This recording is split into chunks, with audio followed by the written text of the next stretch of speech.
UC बैड़ीअ जे साबिक़ wise chairman पारां माथिलो मुमल जी माड़ीअ में थींदड़ तरक़ियाती कमनि में रुकावटूं विझण ऐं पीपीयूसी बैड़ीअ जे सदर सनाउल्लाह भुट्टो खे हिरासत ऐं तशद्दुद करण ख़िलाफ़ पीपल्स पार्टी यूसी बैड़ीअ पारां शाह ख़ालिद लियाकत बोज़दार ज़ैन बुखारी बिलावल भुट्टो हक़नवाज़ सुमरो वसीम मेमूण ऐं हिदायतुल्लाह कलादीअ जी अॻुवाणी में भिटाई चौक ते एहतिजाज कंदे वधीक चयो त पाकिस्तान पीपल्स पार्टी की क़यादत हिते माथिलो मुमल जी माड़ी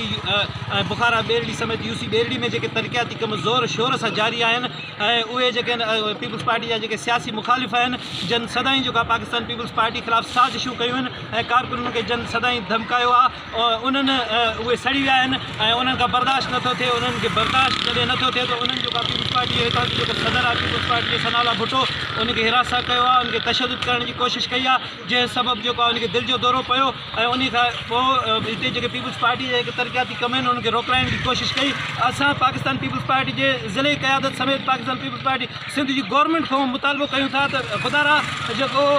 यूसी बेरड़ी में जेको गुज़िरियल वरियनि खां वठी जेका हथ ठोकियल भोतारनि जा जेके झाड़ता आहिनि वाठा आहिनि जेके पाकिस्तान पीपल्स पार्टी जे कारकुननि ख़िलाफ़ उनजे तरक़ियाती कमनि ख़िलाफ़ जेके मुसलसल साज़िशूं आहिनि हाणे उहे बंदि थियणु खपनि उन्हनि ख़िलाफ़ कार्रवाई करणु खपे ऐं असांजे जेके पाकिस्तान पीपल्स पार्टी जा हितां जा जेके कारकुन आहिनि जियाला आहिनि जानिसार आहिनि उन्हनि जो तहफ़ुज़ यकीनी बणायो वञे।